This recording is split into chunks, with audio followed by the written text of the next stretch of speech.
ദുബായിൽ വെച്ച് നടന്ന ഷോന് അവൻ്റെ കൂടെ ഇന്നൊരു പുതിയൊരു പാട്ടുകാരനാണ്. അവൻ്റെ കൂടെ 4 ക്യാമറമാർ. ആദ്യം അവർ കയറി വെച്ചിട്ട് അവൻ കയറുന്നത്.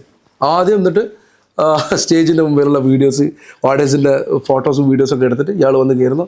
ഇയാളെ എല്ലാ തരത്തിലും വീഡിയോസ് പോസ്റ്റ് ചെയ്യാനായിട്ട് ആളുകൾ. എനിക്ക് തോന്നുന്നു സോഷ്യൽ മീഡിയക്ക് വലിയൊരു പങ്കുണ്ടെന്ന്. സോഷ്യൽ മീഡിയ തീർച്ചയായിട്ടും അത് തന്നെയാണ്. ഇപ്പം ഇന്ന് വേണം ഒരു കലാകാരനെ ഉയർത്തിയെടുക്കാൻ പറ്റും.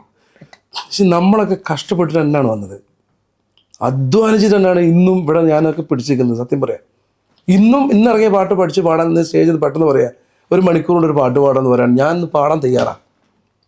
ആ ഒരു ധൈര്യം ഒരു പക്ഷേ എല്ലാവർക്കും ഉണ്ടായിക്കൊള്ളുന്നില്ല. പക്ഷേ ഞാൻ വിശ്വസിക്കുന്നത് എൻ്റെ ഒരു ടൈം ഇനിയും വരാനുണ്ട്, വന്നിട്ടുണ്ട്. ഇപ്പം ഞാൻ ഭാഗ്യവാനാണ്. ഇനിയും എന്തൊക്കെയോ എന്നിൽ വരാനുണ്ട്. വരുന്നതിനെ ഞാൻ സന്തോഷത്തോടെ സ്വീകരിക്കും. പക്ഷെ ആരും ഉപദ്രവിക്കാൻ ഞാൻ പോകില്ല. സ്റ്റേജ് ഷോയിൽ എനിക്ക് ആരോടും വെറുപ്പില്ല. പക്ഷെ എനിക്ക് തന്ന എൻ്റെ വർക്ക് അത് ഞാൻ പെട്ടച്ചിട്ടേ പോരുള്ളൂ.